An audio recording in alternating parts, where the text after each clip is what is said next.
1 Samuel 1.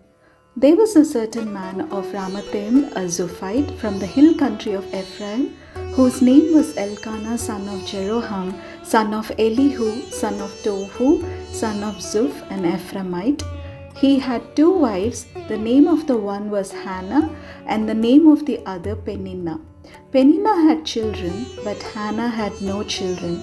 Now this man used to go up year by year from his town to worship and to sacrifice to the Lord of hosts at Shiloh, where the two sons of Eli, Hophni and Phinehas, were priests of the Lord. On the day when Elkanah sacrificed, he would give portions to his wife Peninnah and to all her sons and daughters. But to Hannah he gave a double portion because he loved her, though the Lord had closed her womb. Her rival used to provoke her severely to irritate her because the Lord had closed her womb. So it went on year by year. As often as she went up to the house of the Lord, she used to provoke her. Therefore Hannah wept and would not eat. Her husband Elkanah said to her, "Hannah, why do you weep? Why do you not eat? Why is your heart sad? Am I not more to you than 10 sons?" After they had eaten and drunk at Shiloh, Hannah rose and presented herself before the Lord. Now Eli the priest was sitting on the seat beside the doorpost of the temple of the Lord. She was deeply distressed and prayed to the Lord and wept bitterly. She made this vow, "O Lord of hosts, if only you will look on the misery of your servant and remember me, and not forget your servant, but will give to your servant a male child, then I will set him before you as a Nazirite until the day of his death. He shall drink neither wine nor intoxicants, and no razor shall touch his head."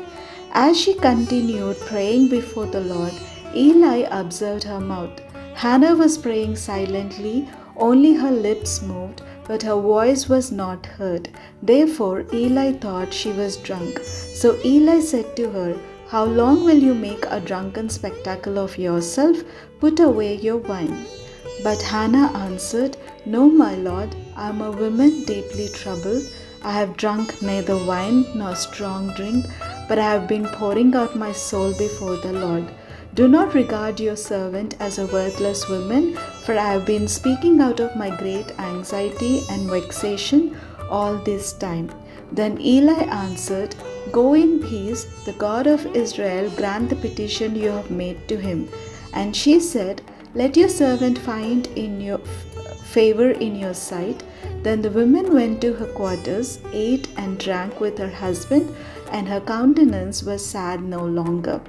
They rose early in the morning and worshipped before the Lord. Then they went back to their house at Ramah. Elkanah knew his wife Hannah, and the Lord remembered her. In due time Hannah conceived and bore a son. She named him Samuel, for she said, "I have asked him of the Lord." The man Elkanah and all his household went up to offer to the Lord the yearly sacrifice and to pay his vow. But Hannah did not go up, for she said to her husband, "As soon as the child is weaned, I will bring him, that he may appear in the presence of the Lord and remain there forever. I will offer him as a Nazirite for all time." Her husband Elkanah said to her, "Do what seems best to you. Wait until you have weaned him. Only may the Lord establish his word." So the woman remained and nursed her son until she weaned him. When she had weaned him, she took him up with her, along with a 3-year-old bull, an ephah of flour, and a skin of wine. She brought him to the house of the Lord at Shiloh, and the child was young.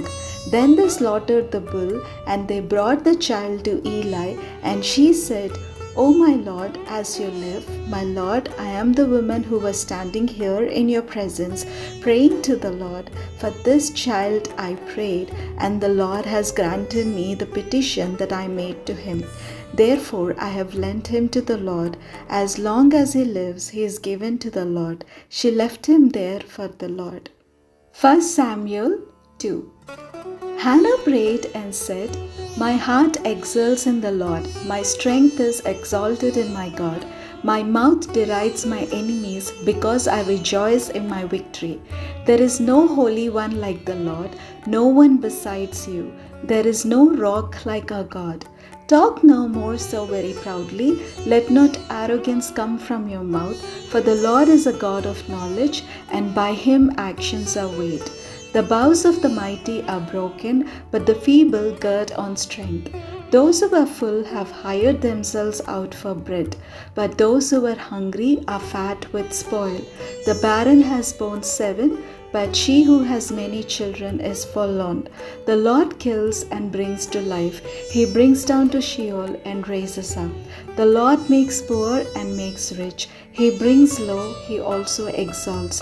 He raises up the poor from the dust. He lifts the needy from the ash heap, to make them sit with princes and inherit a seat of honor. For the pillars of the earth are the Lord's, and on them he has set the world. He will guard the feet of his faithful ones, but the wicked shall be cut off in darkness. For not by might does one prevail. The Lord his adversaries shall be shattered. The Most High will thunder in heaven. The Lord will judge the ends of the earth. He will give strength to his king and exalt the power of his anointed. Then Elkanah went home to Ramah, while the boy remained to minister to the Lord in the presence of the priest Eli. Now the sons of Eli were scoundrels.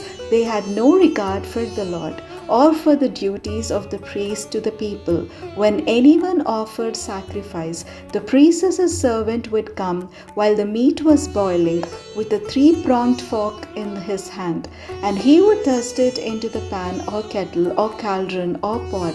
All that the fork brought up, the priest would take for himself. This is what they did at Shiloh to all the Israelites who came there.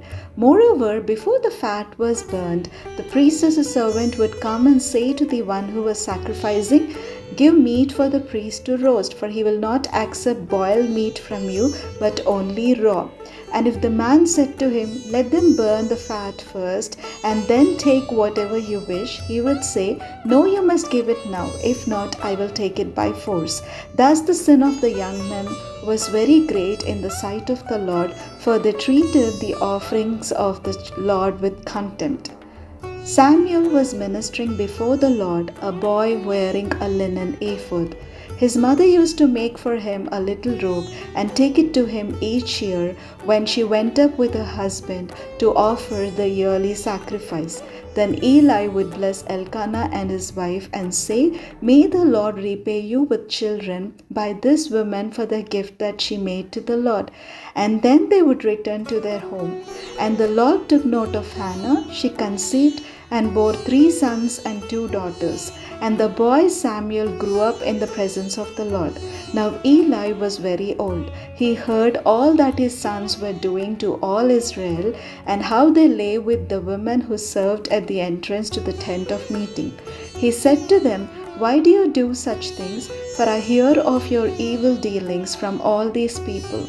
No, my sons, it is not a good report that I hear, the people of the Lord spreading abroad. If one person sins against another, someone can intercede for the sinner with the Lord. But if someone sins against the Lord, who can make intercession?" But they would not listen to the voice of their father, for it was the will of the Lord to kill them. Now the boy Samuel continued to grow both in stature and in favor with the Lord and with the people. A man of God came to Eli and said to him, "Thus the Lord has said, I revealed myself to the family of your ancestor in Egypt when they were slaves, to the house of Pharaoh. I choose him out of all the tribes of Israel to be my priest, to go up to my altar, to offer incense, to wear an ephod before me. And I gave to the family of your ancestor all my offerings by fire from the people of Israel. Why then look with greedy eye at my sacrifices and my offerings that I commanded, and honor your sons more than me by fattening yourselves on the choicest parts of every offering of my people Israel? Therefore, the Lord, the God of Israel, declares, I promised that your family and the family of your ancestor should go in and out before me forever. But now the Lord declares, far be it from me, for those who honor me I will honor, and those who despise me shall be treated with contempt. See, a time is coming when I will cut off your strength and the strength of your ancestors' family, so that no one in your family will live to old age. Then in distress you will look with greedy eye on all the prosperity that shall be bestowed upon Israel, and no one in your family shall ever live to old age. The only one of you whom I shall not cut off from my altar shall be spared to weep out his eyes and grieve his heart. All the members of your household shall die by the sword. The fate of your two sons, Hophni and Phinehas, shall be the sign to you. Both of them shall die on the same day. I will rise up for myself a faithful priest who shall do to what is in my heart and in my mind. I will build him a sure house, and he shall go in and out before my anointed forever. Everyone who is left in your family shall come to implore him for a piece of silver or a loaf of bread, and shall say, please put me in one of the priest's places, that I may eat a morsel of bread. 1 Samuel 3. Now the boy Samuel was ministering to the Lord under Eli.